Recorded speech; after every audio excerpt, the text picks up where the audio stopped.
Hey, folks, greetings from the Offensive Security Group here at Secure IT 360, coming at you with a new episode of the Cyber Threat Perspective. You've got myself, Brad, and Mr. Spencer here to talk about passwords. Right? What a divisive and frustrating concept. So we're going to spend some time today breaking down some of the myths about passwords and talking a little bit about maybe why you've been given some bad advice from time to time, right? And things that we still see on our engagement. So as always, if you like what we do here, please like, share, subscribe, all that good stuff. Otherwise, let's get right into it. Yeah, awesome. I think this is one we're excited to talk about. In the kind of our pre-show talk and discussion here a few minutes ago, we were talking about all these different things that we have on our list and recommendations and stuff. So this is password myths, misconceptions, and lies. And the first one I thought we would kind of chew on a bit is password length. So one of my gripes and gripes of yours and many others in the InfoSec industry is a lot of regulations, requirements, frameworks, security frameworks, et cetera, have, notoriously weak password requirements, right? And I'm going to pick on PCI for a minute. They're PCI, an easy target.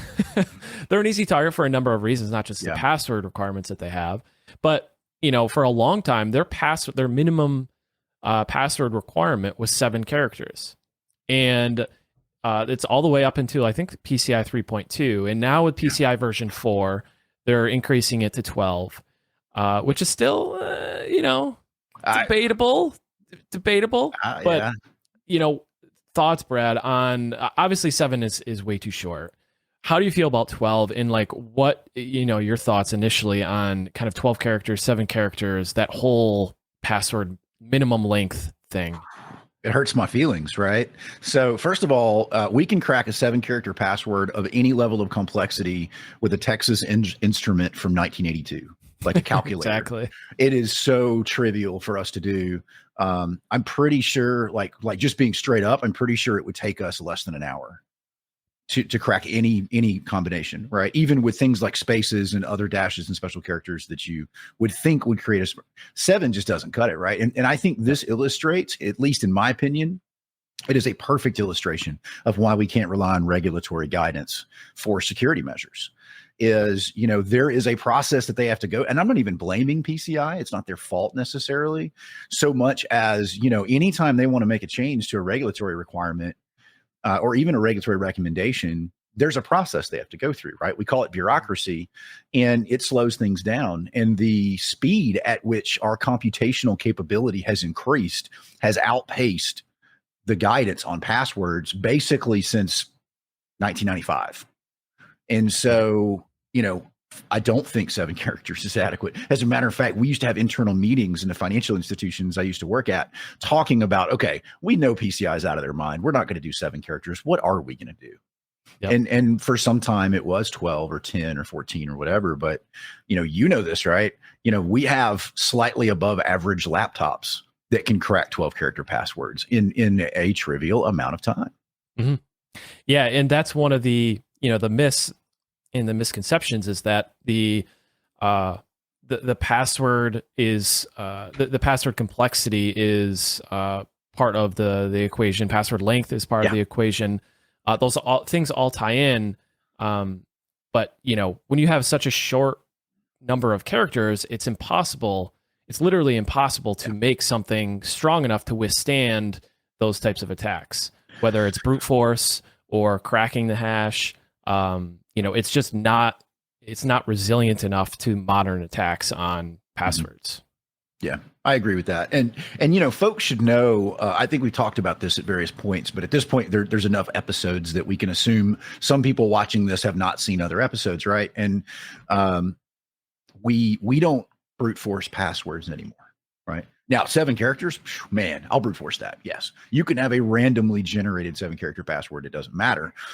We actually do something called password masking, word masking attacks. And so, the idea being that we just combine words with combinations of special characters, numbers, etc. That is why 12 characters is no longer adequate, because, my red cat, with some numbers and special characters bolted onto the front or the end of that. And I think we're going to get into some of this stuff later. But the point being, complexity, I think, is king. And, with the understanding that length is still important. Right. So there is a minimum length. I would say it's probably 12, 14 characters that if it's random, it becomes inconvenient to crack. I won't even say impossible, because what's the longest password we've cracked? 24 characters? Yeah, Something like that? there was passphrases that we cracked. We cracked actually 4 passphrases, and I think there were 20 plus characters long on an internal one time. So, and we'll get into some of that later on with using common phrases and words and stuff. We don't want to spoil it too much, but that's something we'll get into, I think, in just a minute. Good. But yeah, so the next thing, it kind of ties into what you were just saying, Brad, is complexity, right?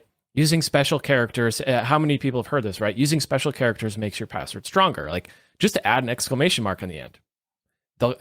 Attackers will never guess, or you'll never guess my password because I use a $ for an S, right? Right. Using things like that is good for complexity reasons. It increases the entropy of the password, which is the randomness. But if you use it in predictable ways, it's predictable, for lack of a better word, right? So like if your password is password and you use $ for the S and 0 for O, that's a predictable replacement of a character. And through password cracking and password lists, we can create lists that try all the different permutations of the word password with all the different character substitutions, right? So that's why just adding special characters alone is not enough to make a strong password. So that's something that I hear a lot, is just add a character at the end or at the beginning or something like that, but just doesn't cut it, right? Mm-hmm. Yeah, and I think this stems from, password advice not having expiration. And so, I probably at some point or another have given someone similar advice, like, hey, take the last name of your, or your, the first name of your firstborn child, put an @ symbol at the front, an exclamation at the end, and maybe their birth year. Or whatever. And that seemingly makes a complex password. At the time that we were giving this advice in the InfoSec community, it worked, right? Because it was during the period of passwords that were, and by the way, you can still go look at the top, 10 passwords from the year 2000 or 2005. And it was literally password 1, 2, 3, 4, 5, 6, let me in and stuff like that. Right. And so that was the era of people giving zero consideration to the security of their password. They were just like, oh, I need something here, password, I'll never forget this, or QWERTY 1, 2, 3, 4, whatever. And so at the time that advice was probably where it originated, that was an improvement.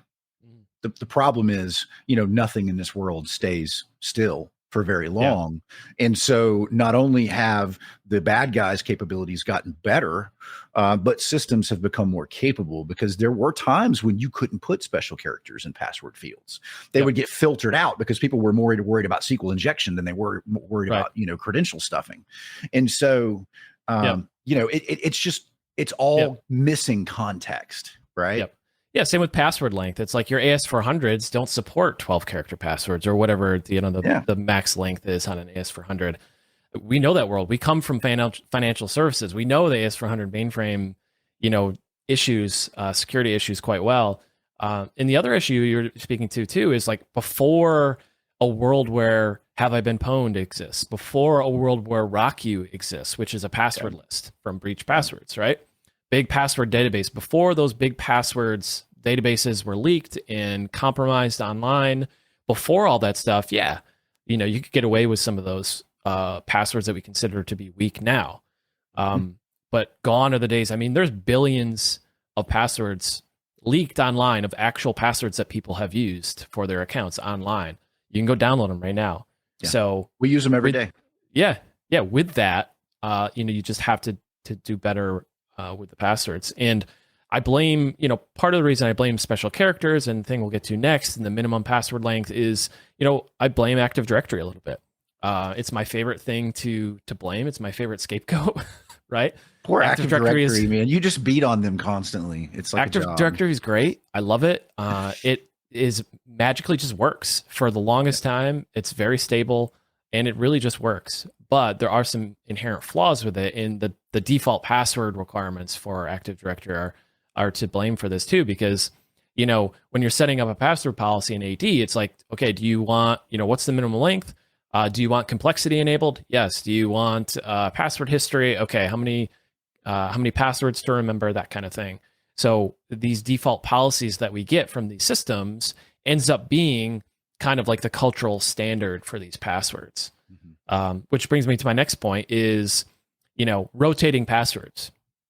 Again, Active Directory, I'll pick on the default domain password policy. It says it's configured to rotate passwords every 42 days or require a password change every 42 days, right?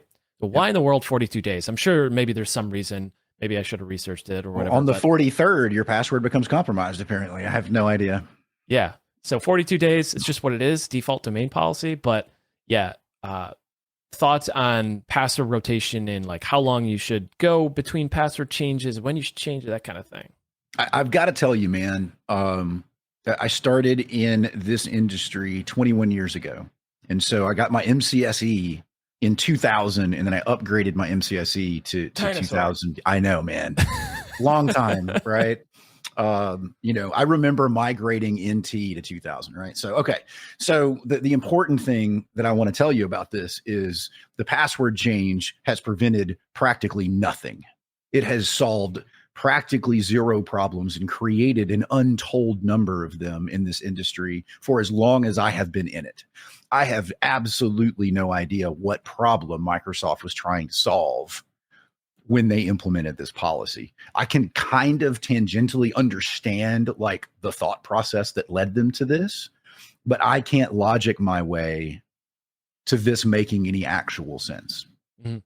So I think theoretically the idea was if an account does become compromised, that there's a minimum, that account, you effectively get it back or something, or maybe it was related to how long it takes to crack a password. But when you're giving recommendations like they are for password length and complexity, 42, I don't need 42 days. I need 42 minutes. Yep. And so you're going to let me have that password for 41.9 days. Yep. Before it just doesn't make sense. Yeah. I mean, on an internal pen test, if you get a certain amount of hashes or you dump hashes from a DC, like you crack 60-70% of those in a week-long engagement, like pretty consistently. Yeah. So agreed. And I would even tell you that, and this might be a controversial statement, but there have been more accounts compromised because of this password reset requirement because of phishing. Yep.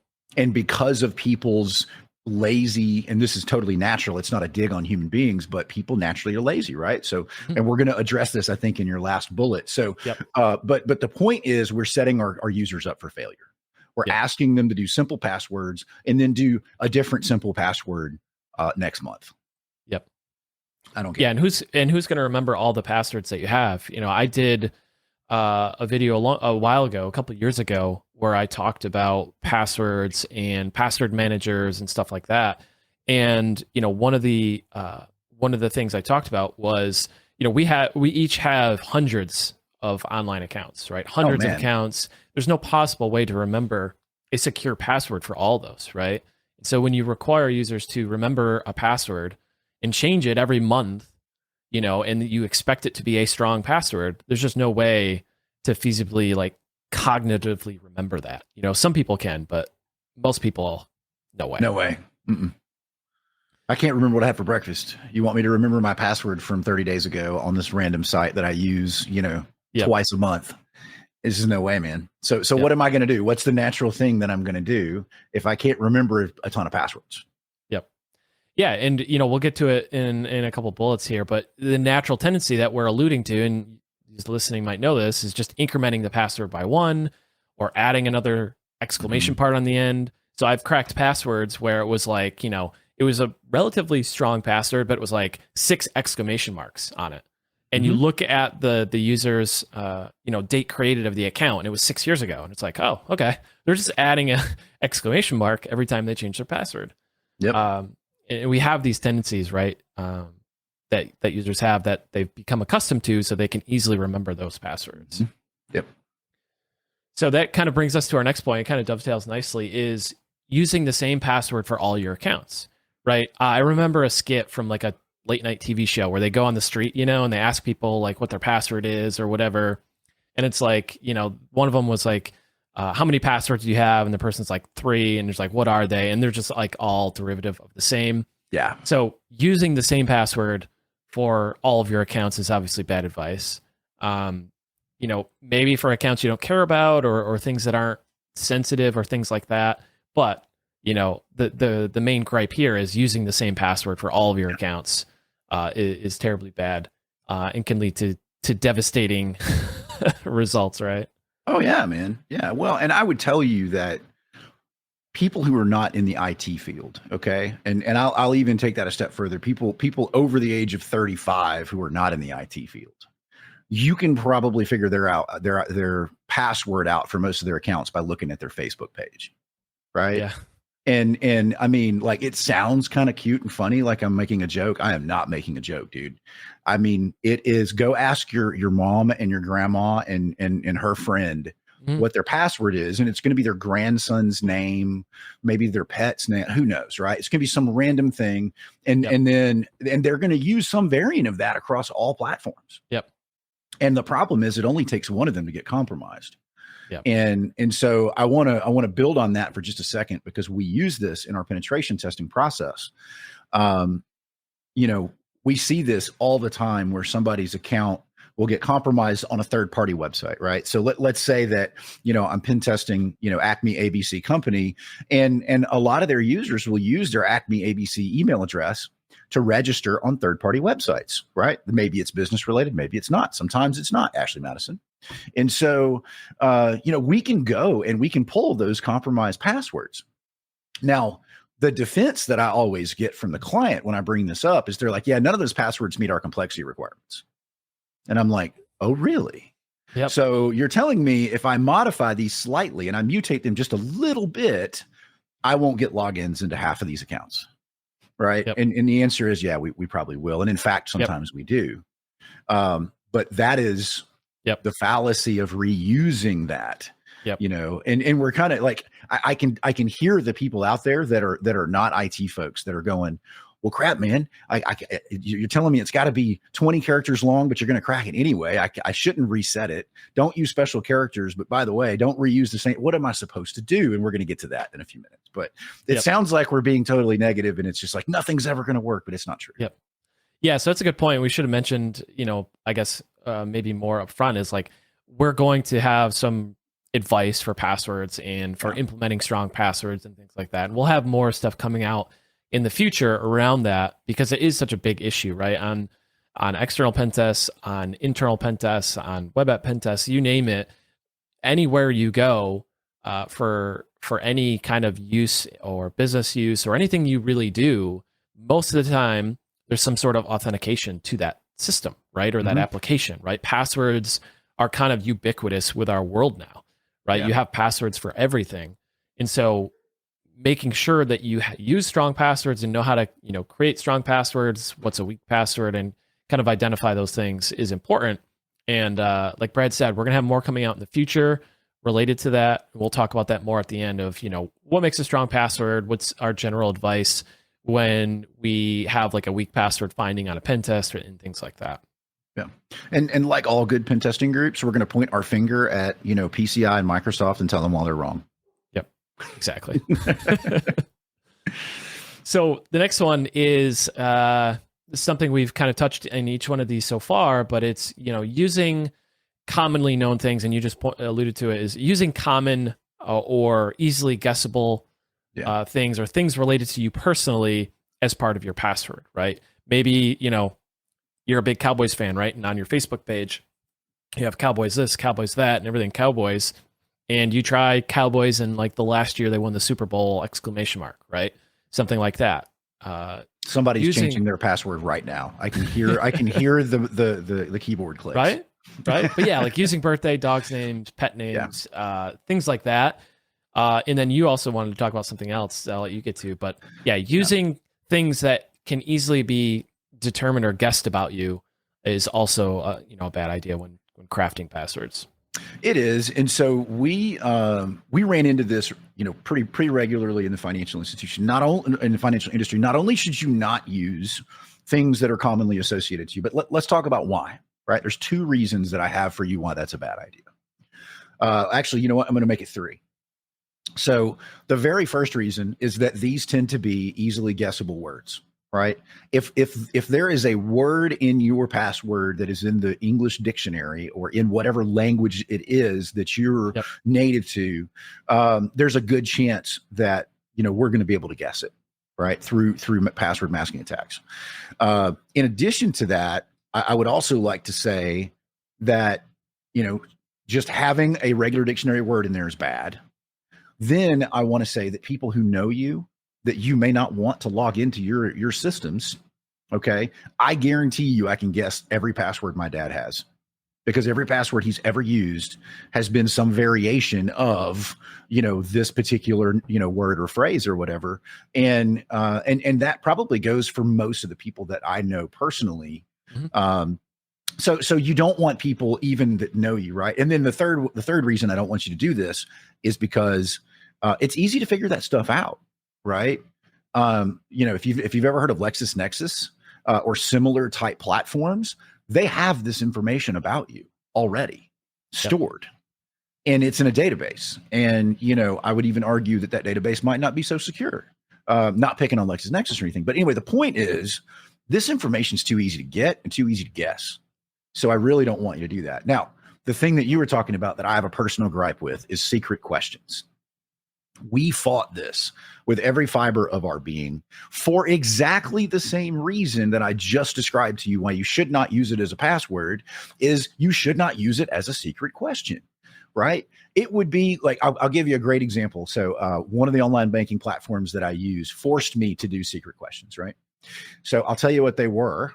And I had very limited options on what to choose, right? What was the name of your kindergarten school? Okay. You can go look up where I was born. It's on every government form I've ever filled out. Figuring out what elementary school I went to is trivial. And then the next question is, what street did you live on when you went to high school, right? Just stuff like that. And so none of these things are hard for you to research with a little bit of smarts. And so for that reason, I think secret questions should be abolished. They are terrible. And so what you're telling me is I want you to use this super complex, amazing password. And then, by the way, if I can figure out what your basketball team was when you were in high school, I can take over your account. Yep. Come on, guys. Like, we got to be smarter than this. And yet still to this day, a solid 60 or 70% of the password recovery processes are still using secret questions. Yeah.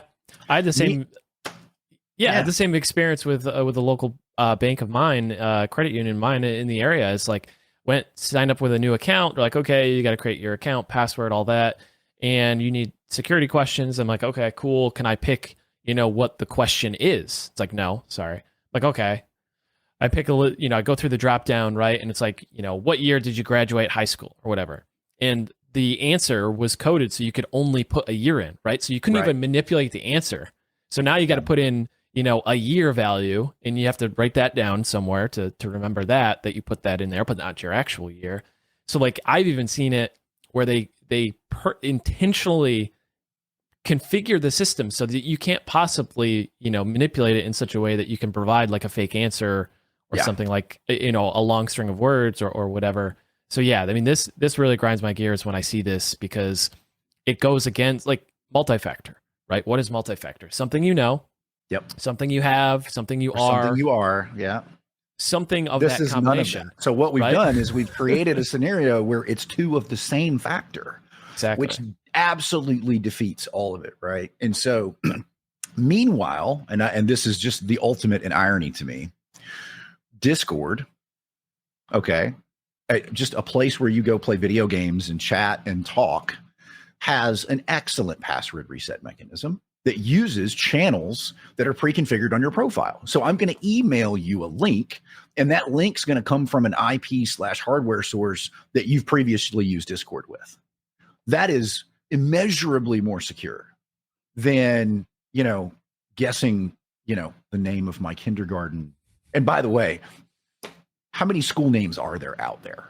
You know what I mean? Like when they open a new school, they just buy a kit, and it's like, this is, blah blah blah elementary, and everything's the same. The mascots, all of it. I was gonna say that the mascots, like, one of like it's gonna be a hornet animals. or I mean, who knows, right? So the point is, we have the mechanisms already to be really good at this, right? You want to go see what innovation looks like? Go reset your Gmail password.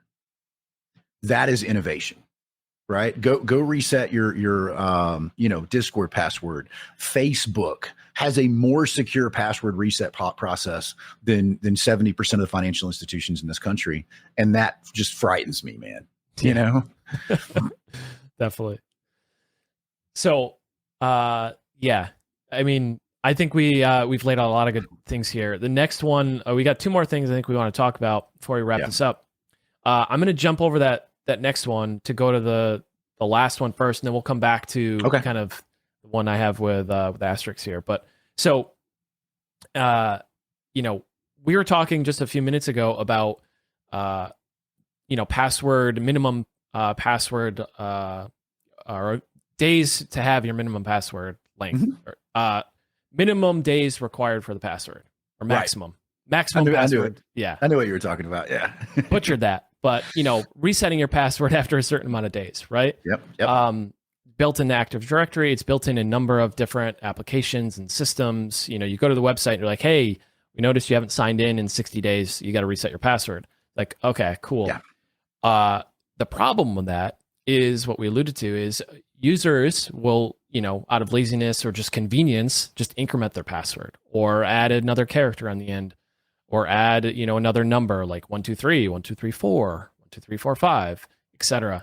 So that's why some of these password requirements that you've seen in PCI, in these regulations, in these security frameworks, are not withstanding kind of time because of this reason, right? Because users are going to be lazy. They're going to find the path of least resistance to just increment their password or just change it ever so slightly so that they can remember it. Yep.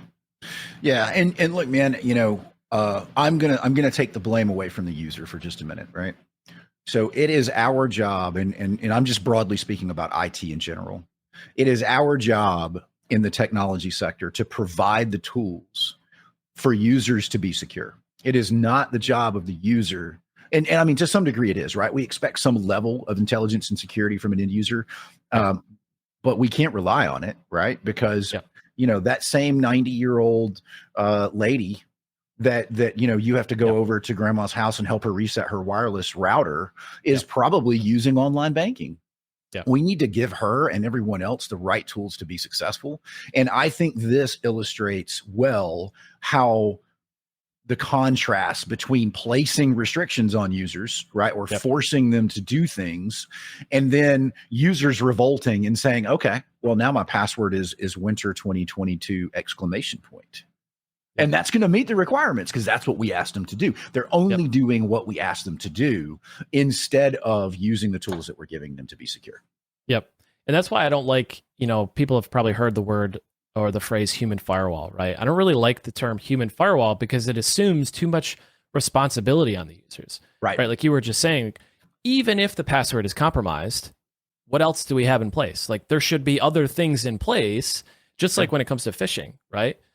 If the user gets phished, okay, that's a problem, but that shouldn't be the only stopgap. Like MFA shouldn't be the only control that you have to prevent your organization from becoming breached and getting ransomware or whatever it might be, right? There should be multiple layers of controls, right? Layer defense in depth. You've heard these words before, probably. Passwords alone shouldn't be the only control in place to prevent, bad things from happening. So definitely, I agree. The onus shouldn't be solely on the user to an extent. Yeah, I agree with that. And, this is, again, we just need to give them the right tools. I don't know. I don't know of a different way to spin that other than this is a failure on our part, in my opinion. Yep. So the last one is advice that is, in a different, 4 years ago, this would probably be fairly good advice, and the advice is don't write your passwords down, right? Yeah. Don't write your passwords down and, put them on your desk. Now, a lot of people work remote, work from home, working from, their yacht or wherever else. Like, yeah, it's probably like a sail. The lady working from her yacht is not worried about us. Okay. Working from your dinghy in the middle of the Atlantic Ocean, writing your password down is probably okay. But no, in all seriousness, things have changed quite a bit, right? And now, writing down your password is really not that bad of an idea, depending on the context and the situation and where you are and things like that. If you're in the office, you definitely don't want to be writing it down on a Post-it note, sticking it on your monitor, that kind of thing. But, there are places where writing your password down, there are situations where it's okay. And I would even encourage it in some situations, depending on what those passwords are, what those accounts are.